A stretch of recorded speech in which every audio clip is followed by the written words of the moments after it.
Verse 21.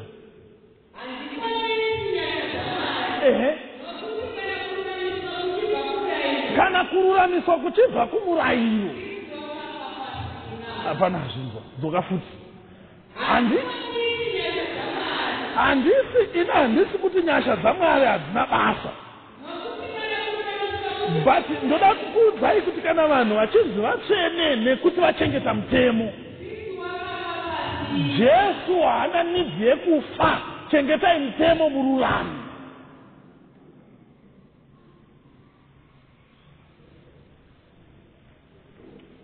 The ultimate goal haizi yekuchengeta mutemo, ndiye kugamuchira Jesu. Nangisa Jesu ana chitema, upenyu wangu wapiweni. Wechitema wake uchena.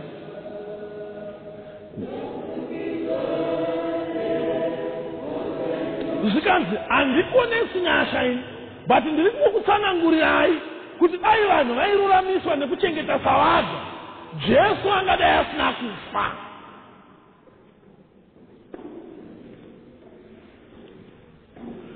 Ande pana vaRoma tinzoti basa remutemo nderei. Romans chapter 2. vaRoma chapter 3 verse 23.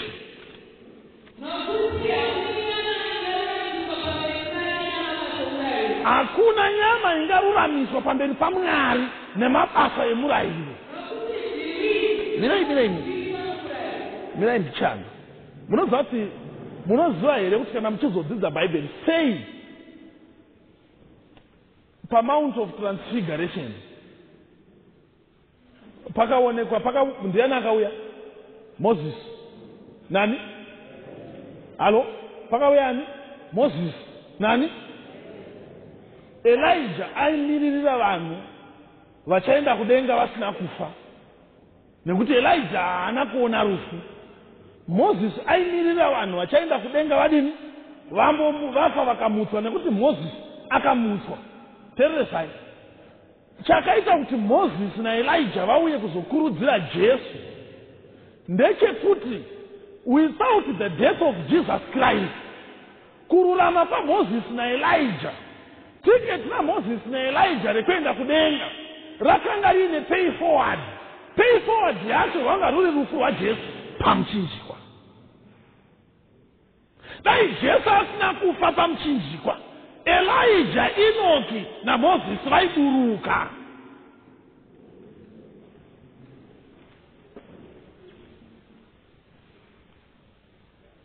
Iri kunzukwa here isangana? Ndiri kuda kuti iwewe neni nhasi kana tichiapurocha mutemo waMwari tikumbire Jesu atibatsire. Saka chiuyai paverse 20 manje chiverengai. Yes.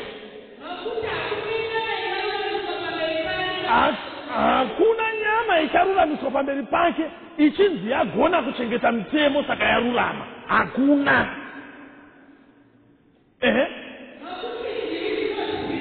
Saka basa remurayiro kuzivisa zvivi. Yes.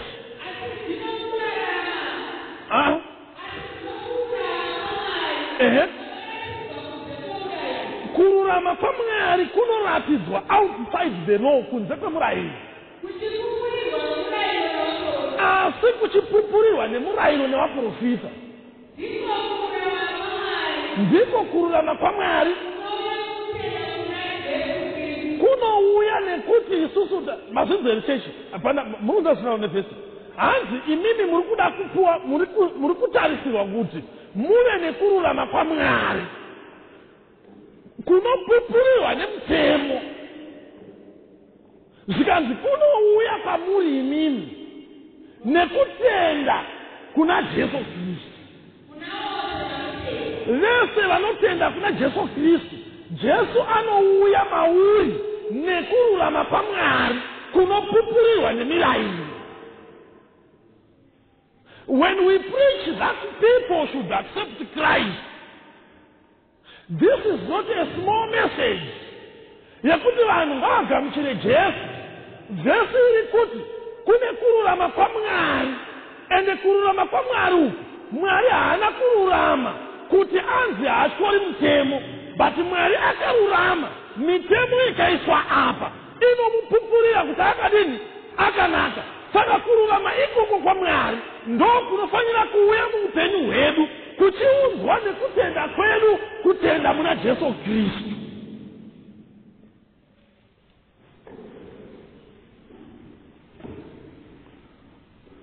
Vhesi yapi rimwe basa remurayiro kutiratidza zvinhu. Saka murayiro wakadaro hauna kukwana. Hello, murayiro imira nokuratidza kuti une mabori, asi mira harina dhishi remvura. Halo, mira nokuratidza kuti ndaunogeza kumeso. Saka kana taakunogeza kumeso manje, taakuchienda kuna Jesu Kristu. Tikaenda kuna Jesu Kristu, anotipa kururama kwaMwari. Tikauya pamira, mira rinotipupurira kuti takarurama. Ndo dzinonzi nyasha. Saka hakuna munhu acharurama nekuda kwaKristu Jesu anovhaira. Ndisi kudzikwa pana. Hakuna munhu. Hey. Manyai pana chapter 4 ya John. Jesu achitaura nemukadzi wepatsime, nemukadzi weSamaria. Ndoda manye pavhesi yaanoti dai waiziva kuti uyo anoti kwauri ndipo ndinwe, ungadai waimupa iye akakupa mvura nei. Ivhesani? Yes. Dai waiziva chipo chaMwari kuti ndiani unoti kwauri ndipe iwe ndinwe, iwe ndio ungadai wamukumbira. Yes. Yes. Yes. Hamuna chamungacherechera nacho. Tsime iri yakadzika. Munaiwana papi? Yes. Yes.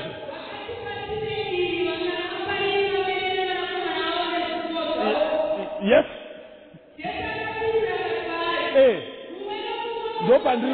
Ndopandiri kuda. Mumwe nemumwe unonwa mvura izvi. Zvaari kureva Jesu ndezvekuti umwe neumwe achazobatsira achimwa mvura izvi achazova nenyota futi. Pasasi?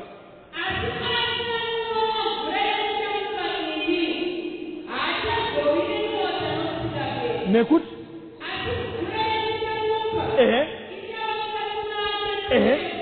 Rino?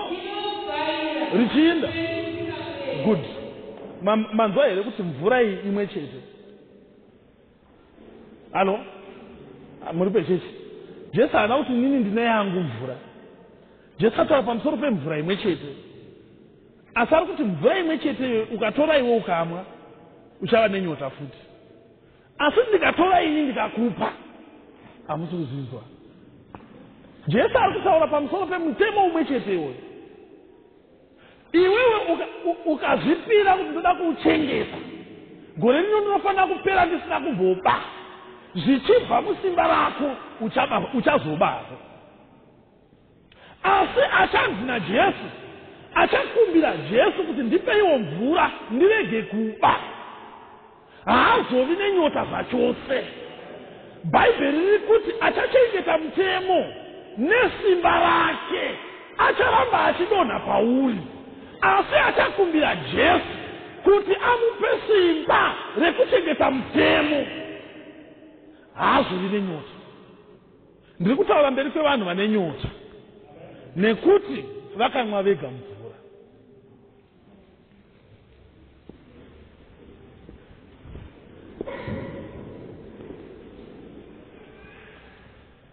Hanzi haazovi nenyota nekuti zviri kuya hanzi mvura yaachamwa yandichamupa inini ichagara mukati make igoita sechitubu chinenge chichitutuma chichienda kwese kune nyota, chinenge mvura yava mukati. The best way of keeping the law is keeping Christ, the lawmaker. kuchengeta mtemo kwakakwana kwakaperera kugamuchira Jesu.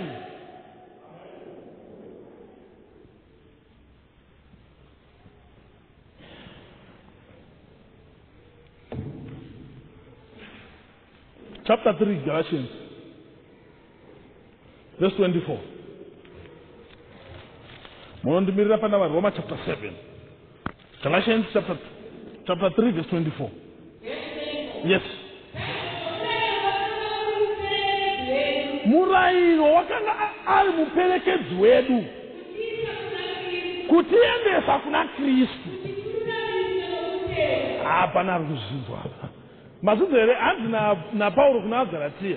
Murairo wakanga uri muperekedzi wani wedu. Saka waitiperekedza papi ukanotarisa pamutemo uchanonzwa pakanzi usaba. Alo asiwo uchidini uchiba. Saka murairo waibva kuudza kuti kune ane simba rekuti vanhu vasaba. Basa remurairo kuratidza vanhu zvimiro zvavo. Azviunzikwa. Basa remutemo waMwari kuratidza vanhu zvimiro zvavo. Saka Jesu akasvika vanhu vachichengeta mutemo uyu zviri technical. Ndobva angotirekedza ndidzikise gejo racho mbichana pana chapter 5 yaMateo. Akati imi makanzwa zvichinzi usaita upombwe. Amupo chechi yaMwari. Asi ndinoti kwamuri atarisa mukadzi neziso rekuchiva.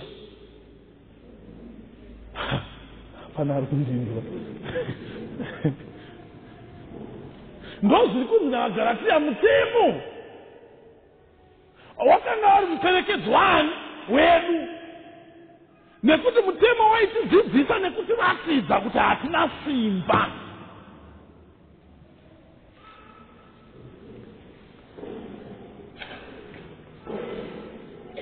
Yapera verse 21. Romans chapter 7 verse 14. Ngatishike potese? Yes. All right. The law is spiritual. Mirai. Zanzi tinoziva kuti murairo ndewei. Asi inini ndiri wechii?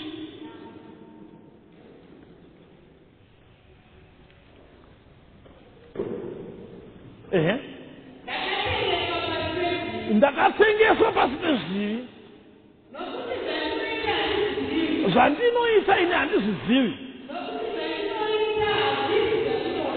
Zvandinoita hazvisiri izvo zvandinoda. Mirai ndingotsanangura zvokurehwa nevhesi. Vhesi iri kutika mukasangana nevasikana veusiku vaya mukamukecha. Halo? Usiku zvaitika izvi. Mangwana kwakachena ukamuti mhoro pambi.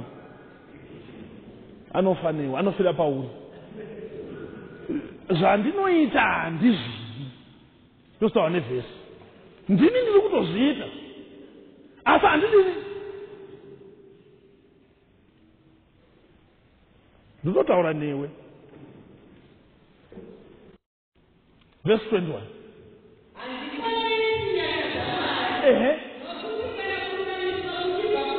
Kana kururamiswa kuchibva kumurairo. Hapana zvinhu. Dzoka futi. Handisi kuti nyasha dzaMwari hadzina basa. But ndoda kukuudzai kuti kana vanhu vachinzi vatsvene nekuti vachengeta mutemo, Jesu haana nidzi yekufa. Chengetai mutemo mururami.